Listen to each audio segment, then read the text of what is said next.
បាទសួស្តីថ្ងៃនេះខ្ញុំខ្ញុំមានចំណេះដឹងបន្តិចបន្តួចទាក់ទងនឹងការជួយថែទាំទាក់បូអញ្ចឹងទាក់បូយើងអាសាខូចអាសាដាច់តាមផ្លូវទី1ខ្ញុំយល់ថាគឺអៀនេះសំខាន់ជាងគេអៀកាលណាបើអៀយើងវាបិទខ្យល់ចិត្តទាក់បូរបស់យើងមិនអាចទៅដូចថាស្រូបខ្យល់បានគ្រប់គ្រាន់វាធ្វើបញ្ហាដាច់កទាក់អូបទាក់បូតាមផ្លូវអញ្ចឹងទៅហើយទី2ខ្ញុំគិតថាទាក់ទងនឹងប្រេងម៉ាស៊ីនប្រេងម៉ាស៊ីនបើសិនជាយើងប្រើប្រេងម៉ាស៊ីនដែលអត់មានគុណភាពគឺវាធ្វើឲ្យទាក់បូរបស់យើងក៏ឆាប់ដាច់ដែរហើយម៉ាស៊ីនរបស់យើងក៏វាធ្លាក់កូដទៅតាមនឹងដែរចាកន្លែងនេះទាក់បូនេះទាក់បូចឹងថ្ងៃនេះខ្ញុំចង់បង្ហាញអំពីការផ្លាស់ប្ដូរair machine គឺនៅកន្លែងនេះ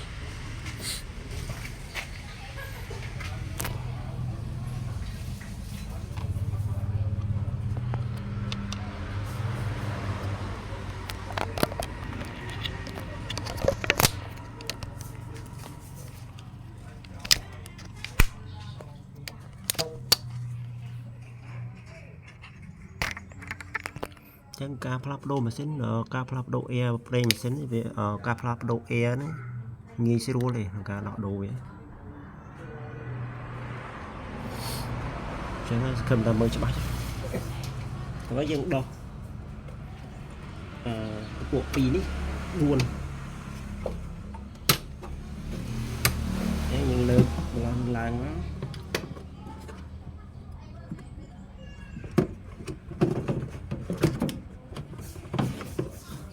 អាហ្នឹងយើងអាចផ្លាស់ប្ដូរខ្លួនឯងងាយនៅផ្ទះយើងតែយើងមើល AMC មកយើងនេះមើលទៅវាខ្មៅហើយខ្មៅដែរនេះ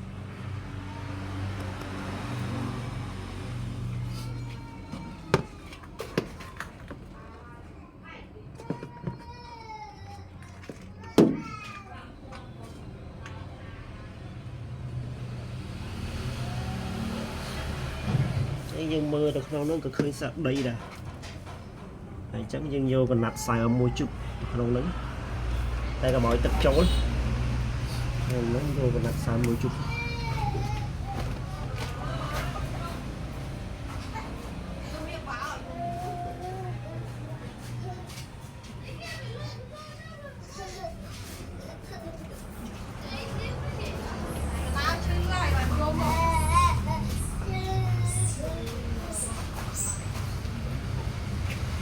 មានកណាត់អីល្អហើយកណាត់នេះហ្មង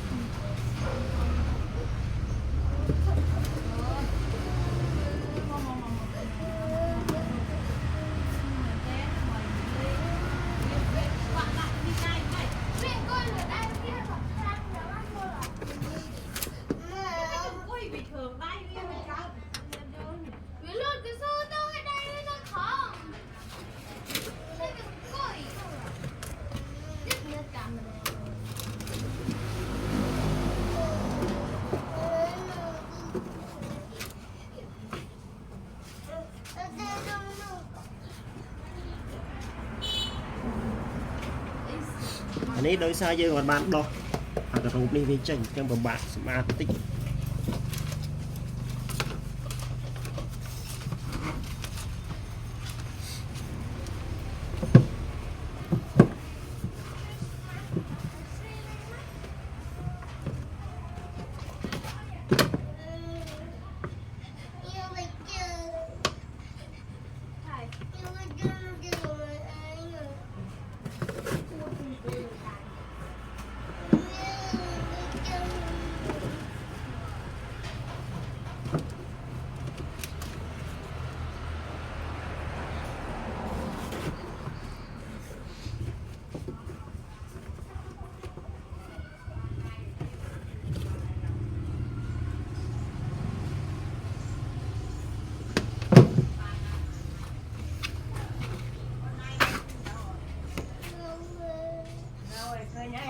នេះអេចាស់វា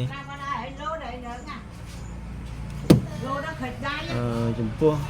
ខ្ញុំផ្លុំវាចេញរយៈពេលកន្លះខែទៅ1ខែម្ដង sẽ nâng ít mấy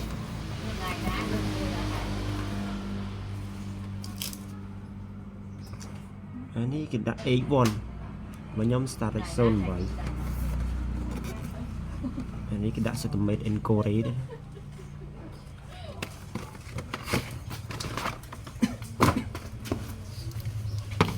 nhưng nó tính nó anh ấy ít mấy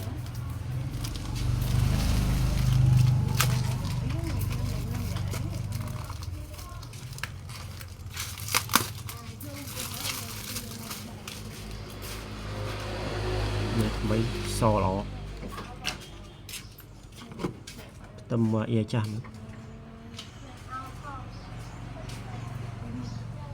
ấy vua nó xôn mấy trơn nhót mới thấy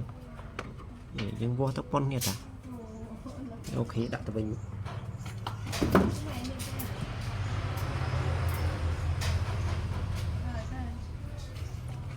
anh ấy phải là được gì ọt sọt đấy mới thấy nên trôi bảy bay thì ọt hấp lọ sạch vậy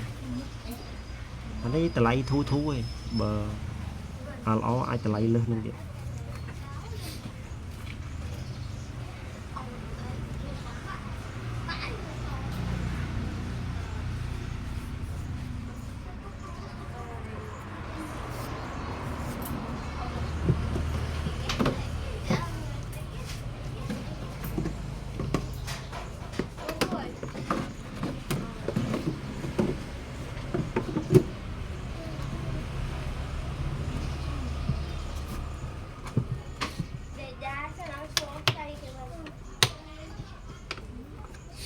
chắc nó nhưng bật ở cái lư thằng buồn đi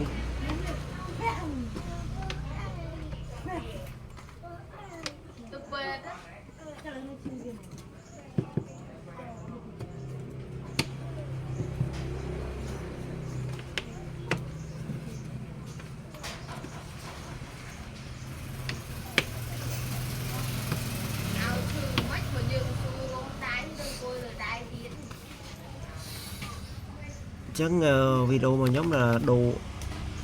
đồ mà xin nó tự nhiên tập phần này bây giờ đại vi châu của lư phần năng thế chỉ cao sạch chẳng việc cái đôi nhầm đo nè đo liền này cái hao thà airflow bây giờ bỏ break máy cái hao đôi chia lồng hồ cho chẳng tập phần năng bye bye ở con sầm lập cả tôi sẽ lại video đăng thì đào được hỗ trợ chọc ở con